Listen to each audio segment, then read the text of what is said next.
Good morning student. हमारे plus two business studies का chapter चल रहा है 5.2। आज हम लास्ट टॉपिक करेंगे इस चैप्टर का, डिविजनल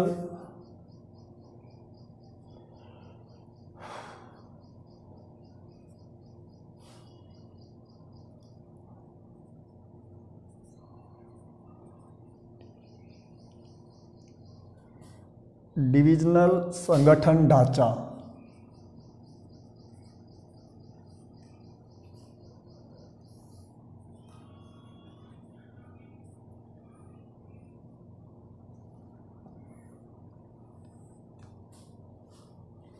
डिविजनल संगठन ढांचा, इसका अभिप्राय है पूरे उपक्रम द्वारा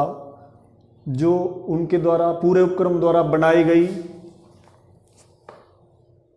वस्तुओं के आधार पर विभाजित किया जाएगा, उसे बोलेंगे डिविजनल संगठन ढांचा। मतलब इसका अभिप्राय हो गया कि पूरे उपक्रम को उनके द्वारा उत्पादित वस्तुओं के आधार पर विभाजित करना डिविजनल संगठन ढांचा कहलाता है। मतलब उपक्रम द्वारा, किसी संस्था द्वारा, किसी फैक्ट्री द्वारा जितनी वस्तुएं बनाई जाती हैं उन वस्तुओं के आधार पर बनाया जाएगा डिविजनल संगठन ढांचा।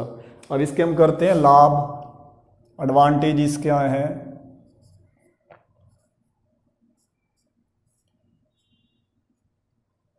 फर्स्ट एडवांटेजेस है डिविजनल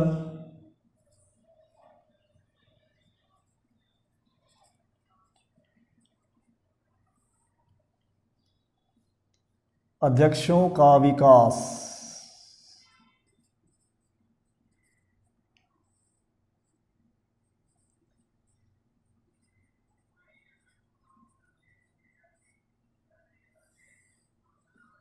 डिविजनल अध्यक्षों का विकास। जितने भी डिविजनल संगठन ढांचे में अध्यक्ष होते हैं, डिविजनल अध्यक्ष अपने अपने उत्पाद से संबंधित सारी क्रियाएं करते हैं। क्रय करना, विक्रय करना, विज्ञापन करना, अनुसंधान करना, इन सभी को देखते हैं। इससे क्या होगा, डिविजनल अध्यक्षों का कौशल बढ़ेगा और कौशल बढ़ने से उनका विकास हो जाएगा। तो डिविजनल अध्यक्ष जितने भी होंगे सबका विकास हो जाएगा कि सारी क्रियाएं करेंगे, क्रय, विक्रय, विज्ञापन, अनुसंधान, तो इससे उनका विकास हो जाएगा। दूसरा लाभ है डिविजनल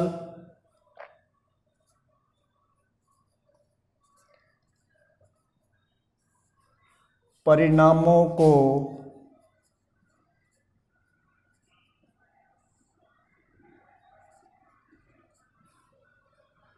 आंका जा सकता है।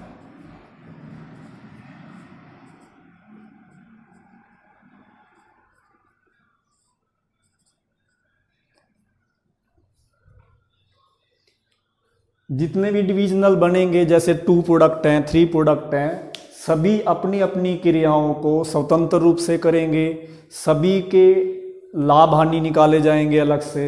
लाभ हानि मतलब रिजल्ट निकाला जाएगा।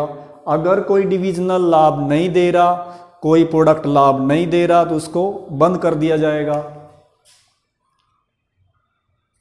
तीसरा लाभ है शीघ्र निर्णय।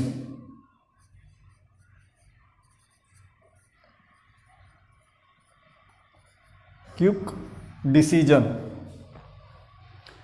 प्रत्येक डिवीजन के अंदर, प्रत्येक डिपार्टमेंट के अंदर जो भी कार्य किया जाएगा वो स्वतंत्र रूप से किया जाएगा। सारी क्रियाएं स्वतंत्र रूप से की जाएंगी। एक डिविजनल का प्रबंधक निर्णय लेने के लिए पूर्ण रूप से स्वतंत्र है और हर डिविजनल के प्रबंधक को निर्णय लेते समय दूसरे प्रबंधक से सलाह लेने की कोई आवश्यकता नहीं होती। इसलिए इसमें जो भी निर्णय लिए जाएंगे वो शीघ्र लिए जाएंगे और वो निर्णय इफेक्टिव होंगे, प्रभावी होंगे। इसके बाद फोर्थ है विस्तार में सहायक।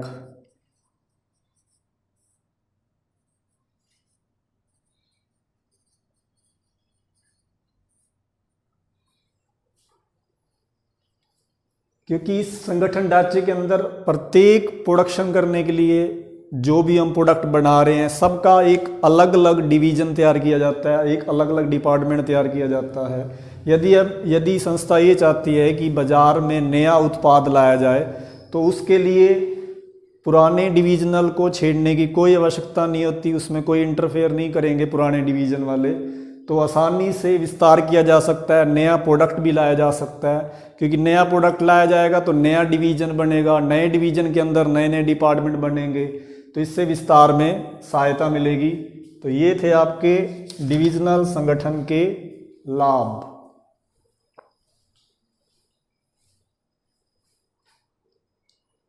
अब हम करते हैं इसके दोष, कमियां, लिमिटेशन, डिसएडवांटेजेस।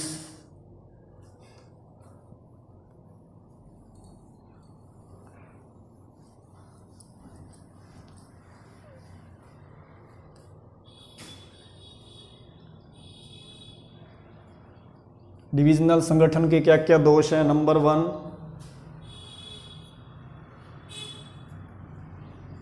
डिविजनल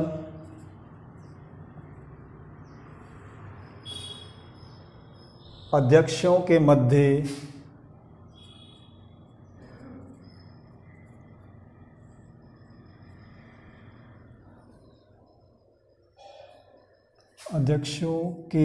मध्य संघर्ष।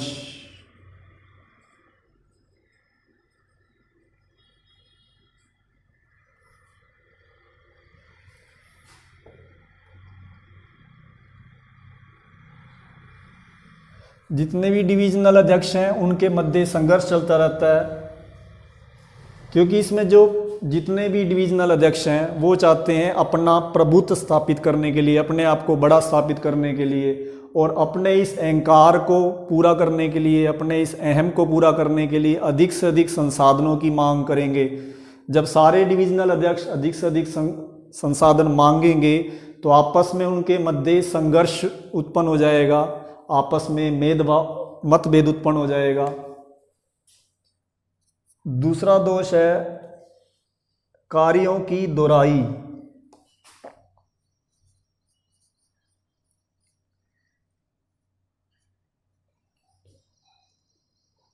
कार्यों की दोहराई।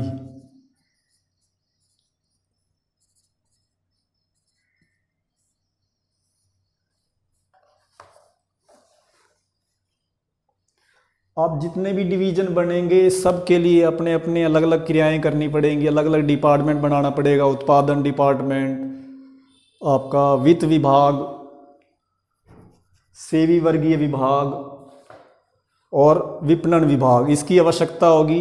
तो इसमें क्या होगा, बार बार कार्यों की अनावश्यक दोहराई होएगी, क्योंकि उत्पादन विभाग, वित्त विभाग, विपणन विभाग, सेवी वर्गीय विभाग की आवश्यकता तो है, लेकिन उनमें बार बार कार्यों की दोहराई हो रही है, अनावश्यक दोहराई हो रही है।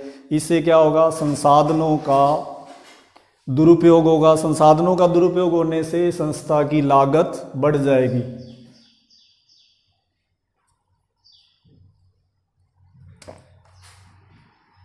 इसके बाद तीसरी कमी है इसके अंदर, स्वार्थी प्रवृत्ति।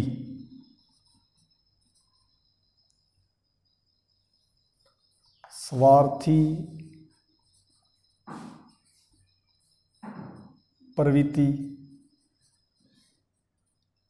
Selfish attitude. इसमें जितने भी डिवीजन हैं उन सब का ये प्रयास रहता है कि वो बढ़िया प्रयास करें, बढ़िया प्रदर्शन करें। तो इस बढ़िया प्रदर्शन के चक्कर में वो अन्य डिवीजनों के हितों को अनदेखा कर देते हैं, अपने अपने इंटरेस्ट की तरफ चलते हैं। उनके मन में स्वार्थी प्रवृत्ति आ जाती है, सेल्फिश एटीट्यूड आ जाता है। जब सेल्फिश एटीट्यूड आ जाएगा तो उस केस में वो संस्था के लिए नुकसानदायक हो जाएगा। तो स्वार्थी प्रवृत्ति के कारण भी संस्था को नुकसान होता है। अब हम करते हैं इसकी उपयोगिता, कि डिविजनल संगठन ढांचा किन परिस्थितियों में लागू किया जा सकता है। उपयोगिता,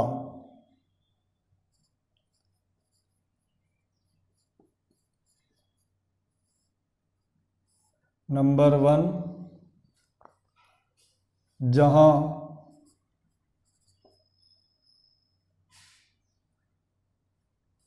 मुख्य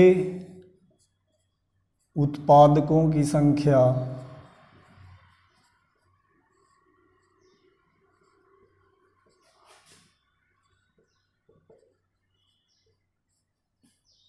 एक से अधिक हो।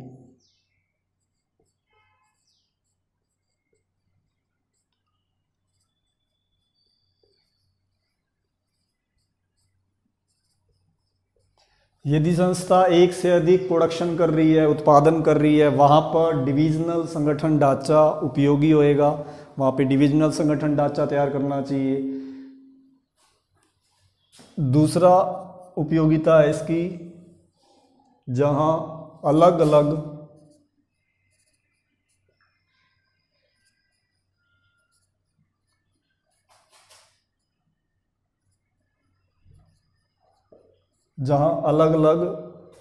निर्माणी तकनीकों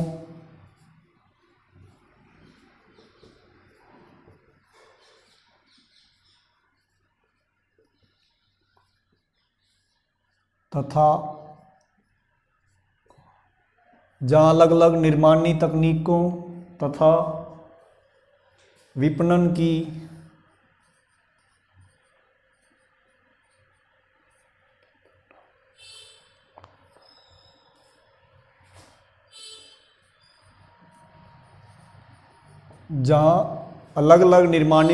और विपणन की पद्धतियों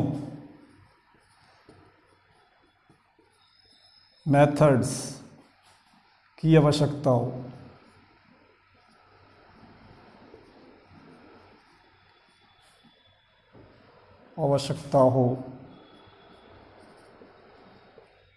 मतलब जहाँ पर आप निर्माण करने के लिए अलग अलग टेक्नोलॉजी अप्लाई कर रहे हैं और मार्केटिंग करने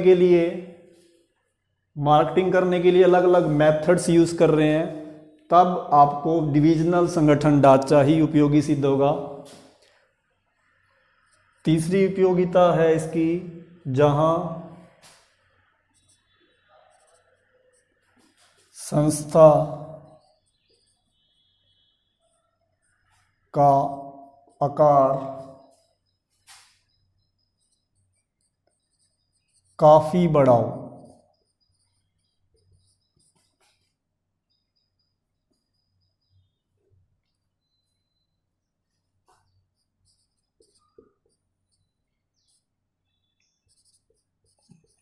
जहाँ पे आपकी जो संस्था का साइज है, आकार है, वो काफ़ी बड़ा, मतलब बहुत बड़ा साइज है आपकी संस्था का, तो वहाँ पे भी डिविजनल संगठन ढांचा उपयोगी होगा, क्योंकि बहुत बड़ा आकार साइज होगा तो आप कई प्रोडक्ट बना रहे होगे।